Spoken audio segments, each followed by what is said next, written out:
ये कॉन्सेप्ट गलत है। अंग्रेजी भाषा को थोपा नहीं जा रहा। यहाँ के लोग अगर अपनी बात को हिंदी में बोले और कोई सदर्न इंडिया का कोई व्यक्ति यहाँ की कार्रवाई सुनना चाहेगा तो उसको वो अंग्रेजी में सुनाई पड़ेगी बात। ये हमारी संस्कृति का विस्तार है, हमारी विधानसभा का विस्तार है और विधानसभा का सम्मान बढ़ता है, इसमें कम नहीं होता। आज तक सुप्रीम कोर्ट की भाषा आज अंग्रेजी, हम वकालत नहीं करते, हम उसके पक्षधर हैं कि अगर हिंदी में हो जाए, लेकिन अंग्रेजी का ज्ञान हमारे लिए आवश्यक है। दुनिया में जितनी भाषाओं का ज्ञान हमारे लोगों को होता है वो उन लोगों का सम्मान ज्यादा होता है। अगर हम किसी विदेशी भाषा का ज्ञान रखते हैं इसमें गलत कुछ भी नहीं है। और आज के जो चलन है, यहाँ पर जितने लोग बैठे हैं जरा देख रहे हैं अपने अपने बच्चों को कि किस किस स्कूल में जाते हैं पढ़ने, किस किस स्कूल पढ़ने जाते हैं। क्या अंग्रेजी भाषा का ज्ञान आवश्यक नहीं है? अंग्रेजी भाषा को हम थोप नहीं रहे हैं, हम तो एक सुविधा दे रहे हैं कि अगर सुविधा दे रहे हैं ये कि अगर कोई व्यक्ति यहाँ पर कोई माननीय एक सदस्य आए वो बेहतर तरीके से अपनी बात अंग्रेजी में कह सकता है, जिसका मीडियम इंग्लिश रहा है तो वो अपनी बात कहे, हम हिंदी में सुनेंगे उसे। तो क्या हर्ज क्या उसमें? इसमें हर्ज नहीं होना चाहिए। थोपना अलग बात है। हम अगर अंग्रेजी कंपलसरी करें तो आप आपत्ति करना, हम अंग्रेजी कंपलसरी नहीं कर रहे, हम तो केवल एक सुविधा बढ़ा रहे हैं। और इस विधानसभा का देश और दुनिया में अगर लोग बैठे हुए इंग्लैंड में, अमेरिका में, अगर वो चाहेंगे, उनको हिंदी नहीं आती, वो चाहेंगे तो यहाँ की भाषा में, अपनी भाषा उसमें अंग्रेजी में सुन सकते हैं। तो ये एक सुविधा दी जा रही है, इसलिए आपको विरोध नहीं करना चाहिए। माननीय माता प्रसाद जी, कल जिस तरह में आपने, क्षमा करिएगा, हमको आपका विरोध का एंगल है, और नहीं तो आप पूर्वी भाषा का बात हो आप विरोध करो, ऐसा आप कभी नहीं करते।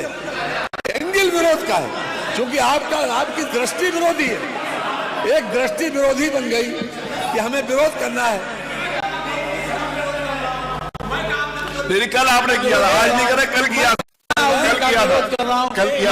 मैं केवल और केवल जो अंग्रेजी आप इस विधानसभा पर थोपने जा रहे हैं उसका विरोध कर रहा हूं। कोई थोपने नहीं जा रहे हैं, थोपने नहीं जा रहे हैं, एक सुविधा बढ़ाई जा रही है।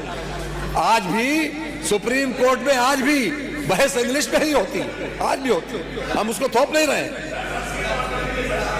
हाँ, संस्कृति बढ़ाएंगे। मत संकेत दो माननीय महामहिम श्री राज्यपाल जी के संवेद नहीं, अब कल मेरा निवेदन सुन लीजिए। कल इसके ऊपर जिस समय बिल वो आएगा विधानसभा में उसको पास कराने के लिए, नहीं तब उसके ऊपर बोलिएगा। ये बड़ी विडंबना है। कल हमारे विधानसभा में हमारा आप सुन लीजिए, जो करना आपको अधिकार है। भाषा के पक्ष में, भाषा में मैं जो हमारी भाषा बुंदेलखंडी, भोजपुरी, इसका हम विरोध नहीं करते, लेकिन अंग्रेजी का इस विधानसभा में प्रयोग करना यह न्यायोचित नहीं है। बड़े मुश्किल से अंग्रेजी यहाँ से हटाई गई थी और हमारी भाषा हिंदी घोषित की गई थी विधानसभा का। आप अंग्रेजी ला करके हिंदी को कमजोर करने का प्रयास हो रहा है, ये नहीं होना चाहिए। हिंदी को हटाने के लिए हम लोगों ने यातनाएं झेली हैं। दिल्ली तिहाड़ जेल में बंद रहे हैं, लखनऊ जेल में बंद रहे हैं, गोरखपुर के जेल में बंद रहे इस आंदोलन, इसलिए कि ये हिंदी अंग्रेजी यहाँ माध्यम न बने। और इसमें कितने लोग हैं, अगर अंग्रेजी करें तो उर्दू भी कर दीजिए। उर्दू क्यों नहीं करते? उर्दू भी तो भाषा है, उर्दू को नहीं करेंगे, अंग्रेजी करेंगे। अंग्रेजी का मैं व्यक्तिगत रूप से मेरा विरोध दर्ज कर लें, बहुमत है, आप पास कर लें। उसमें माननीय मुख्यमंत्री अध्यक्ष जी, उत्तर प्रदेश की विभिन्न बोलियों को, भोजपुरी, अवधी, ब्रज और बुंदेलखंडी को इस सदन में सम्मान मिल रहा है और हमारी सरकार को इन सब के लिए एक एकेडमी का भी गठन, अलग अलग एकेडमी के गठन की कार्रवाई को भी आगे बढ़ा रही है। ये सभी हिंदी की उपभाषाएं हैं, यानी हिंदी की बेटियां हैं। भाषा की समृद्धि के आधार है और हमें इसका स्वागत करना चाहिए। ये सदन साहित्य केवल विशुद्ध साहित्यिक और व्याकरण से के विद्वानों की नहीं है।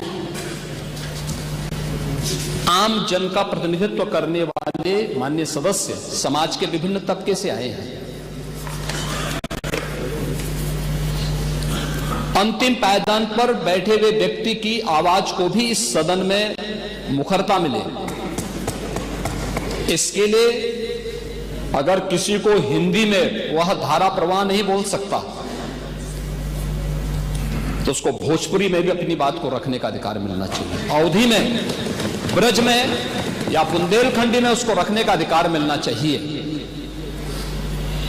ये कौन सी बात हो गई कि भोजपुरी में ना बोले, अवधी में ना बोले, इसका विरोध अंग्रेजी का, बुंदेलखंडी में ना बोले और उर्दू की आप वकालत कर रहे हैं।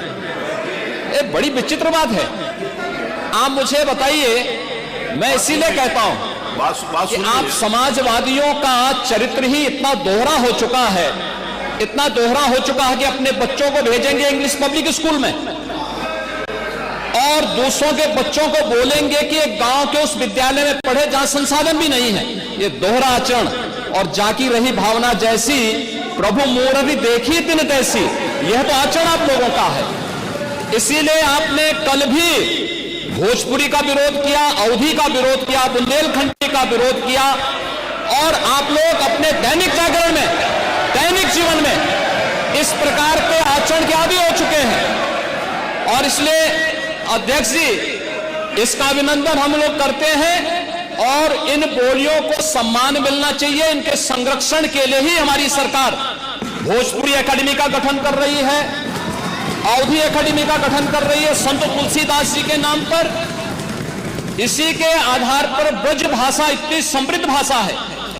सूरदास जी ने अपनी सभी रचनाएं उसी भाषा में दी हैं। संत तुलसीदास जी ने अपनी कालजयी रचना रामचरितमानस, जो इस सदन में ही नहीं, उत्तर भारत के अंदर और भारत से प्रवासी हुए जितने भी ऐसे लोग हैं जो मॉरिशस में या दुनिया के फिजी में या दुनिया के किसी देश में गए, उनके संकट काल में रामचरितमानस ही तुलसीदास जी का अवधी भाषा में रचा गया रामचरितमानस ही उनका सहारा बना था। और आज जब उसको सम्मान मिल रहा है तो आप उसका विरोध कर रहे हैं। बड़ी विचित्र सी स्थिति है। आप हर अच्छे कार्य का समाज, आज के यही ढोंग है आप लोगों का, यही ढोंग है। हर अच्छे कार्य का आप विरोध करेंगे, हर अच्छे कार्य का आप विरोध करेंगे। हर अच्छा कार्य जो प्रदेश के हित में है, देश के हित में है, आप उसका विरोध करेंगे। और मुझे लगता है इस प्रकार के विरोध की निंदा होनी चाहिए और हम इसका समर्थन करते हैं जो उत्तर प्रदेश की बोलियों को सम्मान मिल रहा है। मैं आपका धन्यवाद करूंगा और विधानसभा सचिवालय को इस बात के लिए धन्यवाद दूंगा। कल हम लोगों ने यहाँ पे इसका शुभारंभ किया, समाजवादी पार्टी ने उसका विरोध किया है और मुझे लगता है कि प्रोसीडिंग का हिस्सा होना चाहिए। इनको समाज के सामने एक्सपोज करना चाहिए। अपने बच्चों को ये लोग पढ़ाएंगे इंग्लिश स्कूलों में और दूसरे के बच्चे के लिए अगर सुविधा सरकार देना चाहते हो, कहते नहीं उर्दू पढ़ाओ इसको, यानी उसको मौलवी बनाना चाहते हैं, कठपुल्ला बन के इसको ले जाना चाहते हैं। ये नहीं चल सकता है।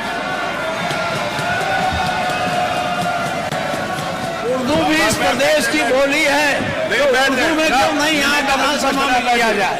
उर्दू भी उत्तर प्रदेश में बड़ी संख्या में बोली जाती है, तो उर्दू को मेरा केवल विरोध अंग्रेजी का, क्योंकि अंग्रेजी से अंग्रेजी कौन गांव में जानता है? यहाँ बोला जाएगा तो अंग्रेजी में कौन समझेगा? कितने लोग हैं? इसलिए इस विधानसभा को कुलीन तंत्र की विधानसभा न बनाइए, यही मेरा अनुरोध है। इसमें मैं माननीय मुख्यमंत्री जी ने पूरा विषय रख दिया है, अब उसमें कुछ कहने की गुंजाइश नहीं है। जिस समय देखिए बहुत सारे समय पर बहुत, एक मिनट प्लीज, नहीं आपको अलाउड नहीं है प्लीज। बहुत सारे अवसर के ऊपर हमारे माननीय प्रतिपक्ष के नेताओं ने भी कहा कि बेसिक के शिक्षा के ऊपर भी अंग्रेजी स्कूल खोलो। आपने डिमांड करी और सरकार कर रही है उस बारे में भी काम, भी कर रही है। बहुत बार किया, सारे प्रश्न आए विधानसभा में, मैं आपको बता सकता हूँ। वहां पर दूसरा ये है, माननीय नेता प्रतिपक्ष, आपने जब AIPOC कराया था यहाँ पर, तो क्या अंग्रेजी में ट्रांसलेशन उनको नहीं सुनाया? माननीय अध्यक्ष जी, माननीय अध्यक्ष, आपने भी सुनाया था। माननीय अध्यक्ष जी, देखिए ये बड़ी विडंबना है। कल हमारे विधानसभा में हमारा आप सुन लीजिए, जो करना आपको अधिकार है। भाषा के पक्ष में, भाषा में मैं जो हमारी भाषा बुंदेलखंडी भोजपुरी, इसका हम विरोध नहीं करते।